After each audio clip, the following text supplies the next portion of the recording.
This week, Maryland was seen kickstarting their NEVI program, and NEVI as a whole seems to have gotten back on track. Perrin published their quarterly fast charging update, and the numbers are really looking good.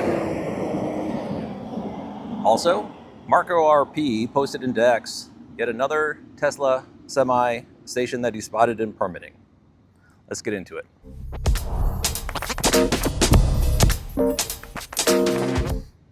So I'm here at the Frito-Lay facility in Charlotte, North Carolina, where Marco RP spotted a Tesla semi station with 18 stalls, which is getting constructed right behind me. I actually see a crew on site today in the fenced-off area where the permitting suggests the station is going. I'll put a drone shot of what that looks like up here. But first, the NEVI dashboard, which is operated by the National Association of State Energy Officials, is back in operation. It seemed to have gone stale once the Trump administration took office, but it's now starting to see updates again. So it seems to indicate that NEVI is starting to get back into swing. Steve from Plug and Play EV also maintains a similar NEVI map that the NEVI dashboard has, except Steve's lists chronologically the stations as they opened and numerically numbers them as well in the order that they opened, which is kind of nice. Steve also records which ones on his map, he records which ones are under construction as well. So it's a little bit better view of the current state of NEVI. So I recommend everyone going to take a look at that. He being Steve, publishes a weekly newsletter. And in this past week, I'd like to quote something that he put in there about NEVI. With the largest EV market, meaning California, in the United States starting to distribute its funds, a NEVI program that many had left for dead suddenly looks very much alive. Passing 100 would have happened months ago without the FHWA's pause, but that milestone is now in the rearview mirror, and 100 plus more stations in California alone, with only a fraction of its $384 million allocation awarded. 500 or even 1,000 federally funded locations would not be out of the question. So definitely looks like NEVI is starting to get breath breathed back into it, and much to look forward there. Next, Perrin posted their quarterly state of the fast EV charging industry for Q2 2025. And just a quick quote, they had a webinar and the actual report. So there's two things. If you want to see the webinar, it's actually available on the Perrin YouTube channel. You can see it in its entirety. And you can also get the report off the Perrin website. A quote from the webinar: "We are deploying at an amazing pace." And their projections currently indicate that 16,700 new DC fast charging stalls will be installed in the United States by year's end if we continue on our current trend. That's their prediction, looking at the trend lines and whatnot. And if so, this will be the year of the most electric vehicle charging stations installed in the United States ever, bar none. So this whole concept that electric vehicles are waning and the Trump administration killed it, not happening. We're actually on an upturn as far as charging infrastructure goes. Electric vehicles are still increasing in popularity as far as purchasing, and this is going to be the year of the most electric vehicle chargers installed ever in the history of the United States. So we're definitely if you want to see what an electric vehicle charging revolution looks like, just look out your window. It's happening all around you. Next, Marco RP located another Tesla semi-permit. This one is in Denver. Right now I'm in Charlotte, North Carolina, and when I did the video describing the permitting of this site being spotted and the fenced off area behind me, and as I said, there's a crew back there, we're actually in the process of working. I said, there's really nothing special about this site. This is Charlotte, North Carolina. I mean, this is not a remarkable location, and very likely this just happened to be spotted, but there's others out there. And sure enough, Marco spotted another one, this one in Denver, Colorado. And I suspect these are just the tip of the iceberg. There's likely dozens of these stations going in at Frito-Lay facilities and Pepsi facilities throughout the country as they gear up to receive semis from the Giga Nevada factory. So all those trucks are going to go to facilities like this, and they'll have to be charged. Might as well charge them with the megawatt chargers that Tesla is able to provide in the Tesla semi builds.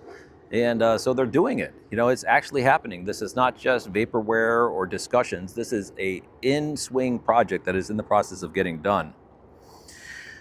Next, CPO Loop, or LoopGlobal, carved out their own PlugShare filter icon, joining the ranks of the larger CPOs. And they also populated into the alternative fuels data center a pretty large number of stations, which was kind of announcing that they had amassed an empire and were becoming a little bit more public about their efforts. Let's go to their CEO to talk about what to expect from LoopGlobal. I'm here with Olga Shevrenkova. Is that correct pronunciation? That's correct. All right, very well. The CEO of LoopGlobal. And I understand you came from EVgo about a year ago. Does that sound right? That is right. And the CFO of EVgo coming in as president and recently elevated to chief executive officer. Is that correct? Correct. Well, congratulations on the new role. It seems very exciting. It's a good time to be hitting the market because it seems like there's a lot of growth out there, a lot of opportunities. And it seems like you're the right person for the job. By all accounts, from what I've been seeing, Loop has really been expanding rather remarkably, at least from the perspective that I've seen, and we'll get into that in just a second. Are you able to tell us a little bit about Loop, their history, where they came from, and perhaps where they might be going, and what the current state of LoopGlobal currently is? Sure. So I came to run Loop a little over a year ago, as we have just established. And the board brought me in to really help Loop get to the next level. And the company was founded in 2019, which is for EV charging standards, is already quite a track record considering how young the industry is. And the company was started here in LA by a couple of founders, and they have done a really, really good job putting Loop on an original map, developing original technology, and getting a lot of strong presence in segments like multifamily and hospitality. That's where Loop originally started. And as it happens with companies, every stage of the company requires a new management team. And we're kind of now at a stage where we're going from a startup and a high growth company. So we like to refer to ourselves internally as a startup, but by all accounts, we're not there anymore. We're in a growth company. We have established presence. We have more than 7,500 chargers across the country. We have landmark customers such as Avalon Bay, which is one of the largest REITs in the country, Wyndham Hotels, and Greystar, Emily. So those are all our customers who we have an honor to serve and provide EV charging services with. And speaking about sorry, go ahead. No, I was going to say, and the way you're describing it, I think I know the answer, but I'll allow you to answer it. Do you also operate stations independently, or are all your stations done at customer request?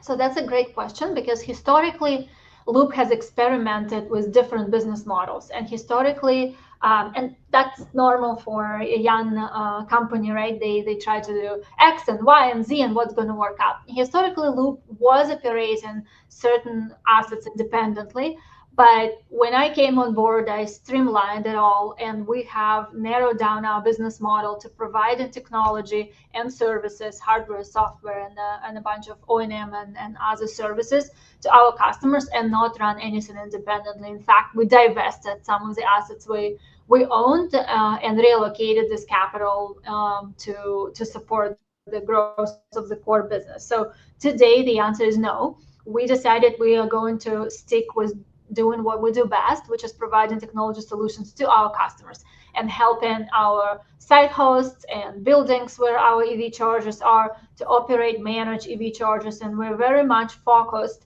and that's where we are differentiated from my point of view, on helping our customers get to portfolio profitability. So we don't just sell and forget.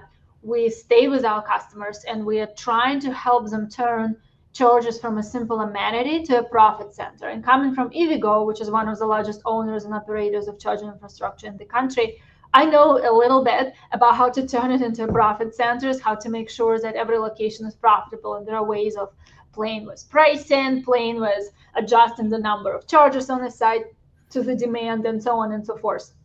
And we've gotten a lot of positive feedback from our customer base saying that nobody else is helping us with this. Like we don't even know where to start. Like we're not EV charging specialists here. We are specialists in multifamily residential apartments or hotels or anything. That's not what we know or can do. And that's where Loop has been winning on a lot, actually. Yeah, the addressable market has really been ballooning as of late. I mean, you've got the multi-tenant dwellings, you have municipal fleets, and I would imagine captive fleets as well are a part of the mix. And hospitality has been growing very quickly, and C-store operators, I would imagine, are in there to some extent as well. And the list just keeps going on. And as you say, those operators are not familiar with the concept of EV charging and monetizing dwell time and the precision it takes in order to dial that into a successful model. And so having someone such as yourself, I would imagine eventually the phone is going to be ringing so much it's going to be hard to find people just answer the phone. It's a very exciting time in which to be in the market. And I think you guys are definitely in the right spot. Yeah, thank you. We feel the same way. In fact, we increased our revenue 20% year over year, which is pretty substantial in the current market environment. Certain parts of the market are growing, and certain parts have stalled due to some of the changes in the Fed in an administration, of course. But I can say that our core business, which is multifamily and hospitality, we don't see reduction. We see a demand because it is driven by commercial forces. It's not driven by any subsidies. People do like buying EVs, and Americans continue to buy EVs, and people drive them around, and they live in multifamily buildings, and they go to hotels, they go to restaurants, and they do need charging, and that has not changed. That's a very strong demand fundamental for our business. Yeah, I know. I have 2 EVs in our household, and so when I choose a hotel, I only choose hotels that have charging on property. And eventually, their hotel operators are going to understand that there's other people like me out there who they need to provide services to. Otherwise, eventually, they're going to start to see their neighbors who have EV charging get more bookings than them. But I see also on the map a good mix of level 2 and also DC fast charging. So I'm guessing what happens is when a customer approaches you, the design team develops an appropriate mix of level 2 and DC fast charging, depending on what the use case is at that location and the dwell time and other factors. Does that sound correct? Yeah, that sounds correct. And a lot of times the customer already knows if they want a mixed, if they want DC only, a mix, or L2 only. A lot of times it is really driven by the use case, the combination of a use case and available power. So if you don't have available power to install a DC, that might take you another 6 to 9 months to get utility to get you that available power. So a lot of customers decide, okay, I'm just not going to do it. It's cost prohibitive, or it's too long, and I'm just going to install L2s. A lot of times L2s are simply not fitting the use case, so you have to go for DC. Those use cases will involve retail locations, restaurants location, because the dwell time there is an hour, a couple hours, and on a standard L2 charger, you're just not going to get that much juice. So that doesn't make any sense. You want to give your visitors, your diners, your shoppers the opportunity to actually fill out the bank. If we're talking multifamily apartment or office or hotel where people stay overnight, or employees of the hotels are staying for multiple hours at a time, then L2 is perfect. You don't really need to overinvest in a DC, because DC is probably fully installed is probably 20 to 30x more expensive per one port than L2. So you really have to be careful with how you allocate capital. And a lot of times you don't need to spend more if your customer base or clientele stays there for 6 hours plus. Yeah, I was thinking that hotels have all those dryers that they do the laundry with, and they normally do those in off hours when customers aren't around. So they have the electricity already in place most of the time, and they could just use those for the charging at night when they're not running the dryers and whatnot. So it's definitely a good mix and a good fit for EV charging level 2 at hotels. And as you say, other locations having different dwell time needs, and you guys being able to adapt and provide services to whatever the customer may have at their property is, I think, something that is going to definitely play out well for Loop. So about a month ago, and I know as a CEO, you might not get down into the weeds this much, but I'm kind of like a data nerd. And one of the things I track are DC fast chargers. There's a government database called the Alternative Fuels Data Center. And a little bit over a month ago, Loop showed up there, and you guys showed up pretty big. My jaw kind of dropped when I started to go through some of the entries in there. I'm like, how many rows are there? And it just kept going and going. It was very an impressive entry. And I'm not sure, was there a deliberate effort in order to join the Alternative Fuels Data Center data set? Yes, it was. We when I joined, I had a lot of things to do. I added a couple executives and did some restructuring, and frankly, we needed to restructure a little bit how our data feed is being composed to be compatible with systems like AFDC or PlugShare. That's the only reason we weren't on it earlier. That always my plan, because when I was at EVgo, well, EVgo owns PlugShare, so I was very familiar with what PlugShare, and we used AFDC on a daily basis. So I was like, no, Loop has to be on there. So it just took us a little bit of time, and we finally got on. And you are not the only one who was surprised how large Loop is. And I was the same when I joined, and I started having calls with people saying, hey, what is Loop? Did you join? And I'm like, do you know how many charges we have? Everybody's like, no, wow. And I'm like, we clearly lack that marketing aspect, which we started investing more. We've redone our website. We're doing more press releases. So that's just a part of growing up and becoming, getting out of a startup phase into a more established company, is to really make sure that people know what we do, how large we are, and what great things are happening. And that's very important, which we're now focusing on. Yeah, first demonstrate and then tell people about it. And it seems like a good strategy now that there's a solid base of installations, being able to attract even more customers. I think it's just going to be a compounding effect. And one of the ones I saw was rather large. And let me see if I could bring up a picture of it real quick.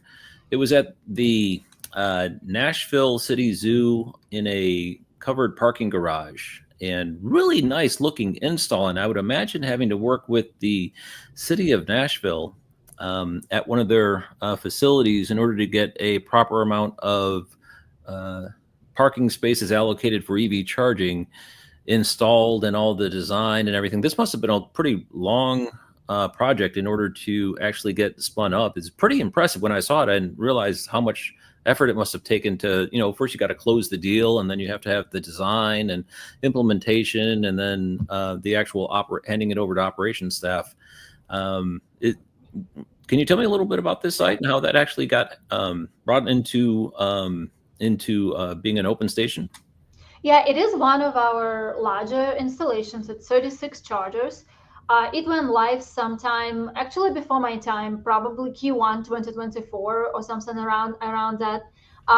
It is one of our higher utilized locations as well, believe it or not. But this location pushes 1 megawatt hour of power every single month right now, which is great. And it came to us through one of our value-added resellers. So one of the value-added resellers, who is probably specialized in working with municipalities and governments, got a lead and thought that Loop is the perfect partner to fulfill that lead, fulfill that demand. And we won this and made sure that it is, delivered and installed correctly and designed correctly. And it's pretty good. And I also like to see the emergence of projects like that outside California, because it's still considered by many that EVs and EV chargers is California's, which is no longer true. It's not. It's very national. The highest growth geographies are Texas and Florida in terms of EV adoption, and a lot of states. It's not a political scene anymore. It's blue and red states equally. People like buying EVs because, as you know, as an EV driver, it's just a superior experience to drive in an internal combustion engine car. I would never go back to internal combustion engine.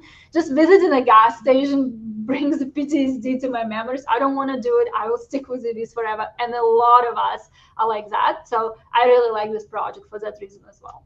I just love how quiet they are, and the smooth ride without the transmission and the gear shifting and everything is just a more comfortable drive experience. If not, and the maintenance obviously is less.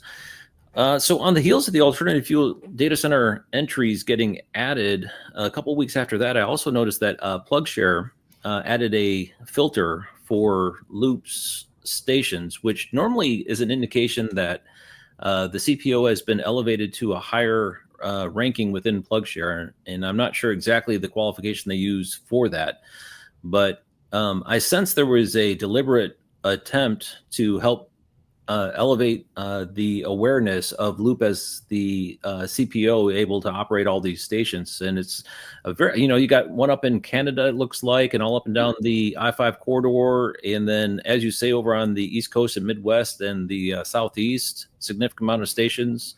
Is the PlugShare addition, was that something that you all did you approached PlugShare, or did PlugShare just do this out of natural growth?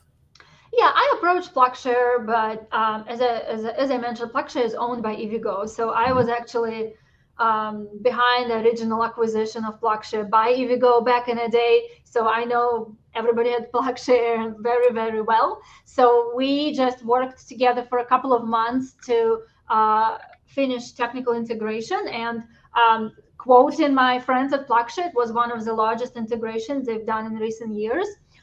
Because Loop is quite large and they've already had all the large ones, but it's rare that you get a new one, which is that size.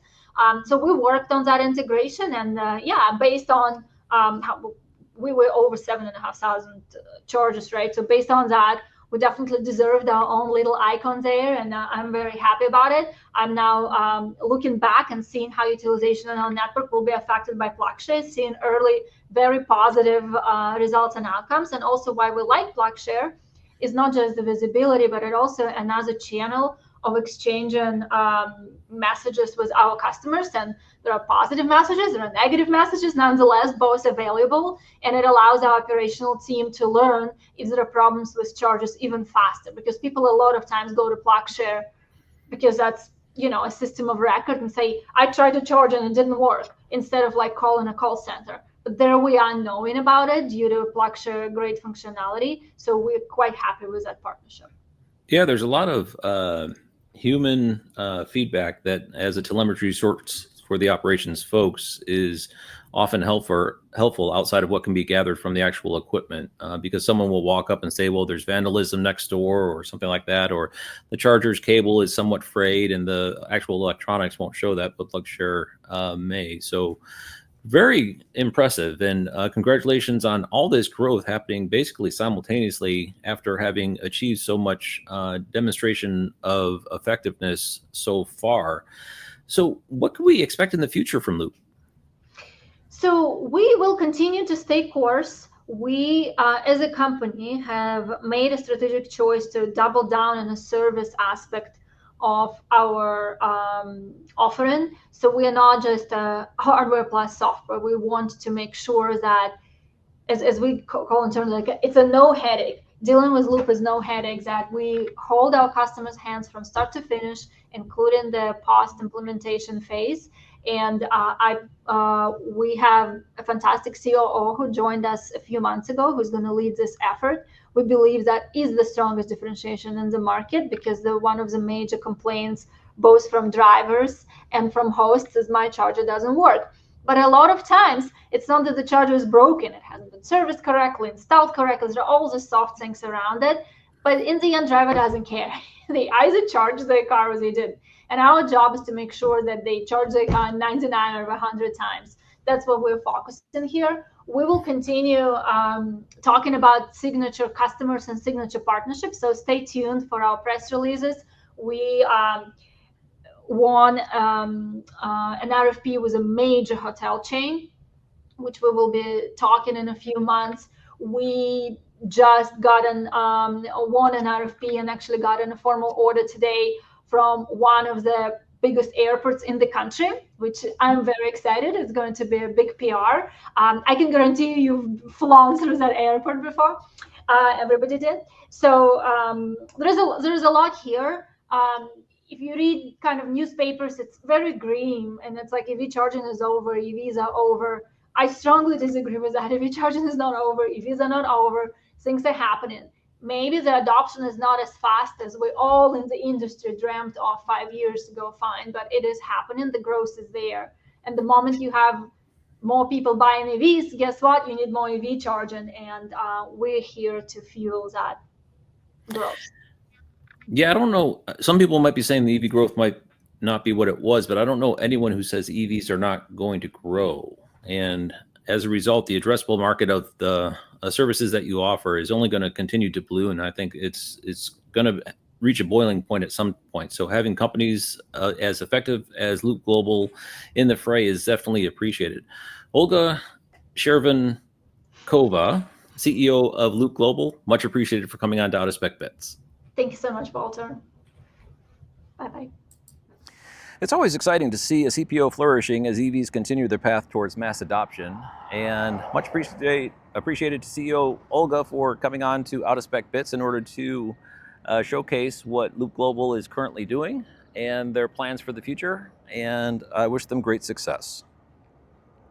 Next, Kyle Connor dropped a video from his Out of Spec Reviews channel while he was visiting CPO In Charge in Virginia. And I encourage everyone to go take a look at that if you want to see what it's like what the business end of operating a CPO looks like, because the person who was taking him on the tour was one of the founders, I think, and his career path included being a IBEW electrician. So the view that they bring to the operation of that CPO is very field technician orientated. They have depots with all the equipment, and they look at serviceability of the units they deploy. They also do pre-testing and load testing of the equipment before it's deployed. So when it gets on site, you don't have a certain number of the units out of service, and they're ready to go as soon as they go in. So it's very interesting. I really like that video, and I recommend everyone go and taking a look.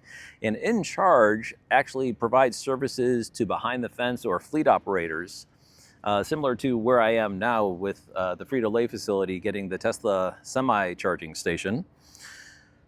Another CPO, actually another two CPOs popped into the Alternative Fuels Data Center database this past week. One is called Nodo, and they commissioned a 64-stall DC fast charging station for a school bus depot east of Rochester, New York.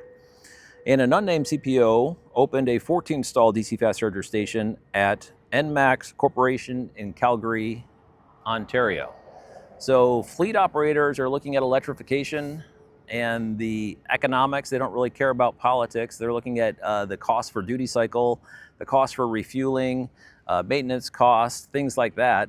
And the economics concerning electrification is just practical. And so this whole business of providing electric vehicle charging to behind the fence fleet operators, or what's known as a captive fleet, is growing. And we're seeing evidence of it all around. Heck, I'm sitting in front of them right now. Sitting in front of one of them right now, and they're popping into the Alternative Fuels Data Center on a weekly basis as well. Pilot Flying J opened 3 stations, one in St. Augustine, one in Sturbridge, Massachusetts, and one in Sioux Falls, South Dakota, which is way out there in no man's land. So I'm sure that'll be well received by the locals and also people who are traveling through. Lastly, Electrify America opened 3 stations. All of them were with their partnership with IKEA this week, which I think to be remarkable. One of them is on the east shore of the Oakland Bay Bridge in Oakland, and another, actually, it's the name of the city is not Oakland, but it's very close to Oakland.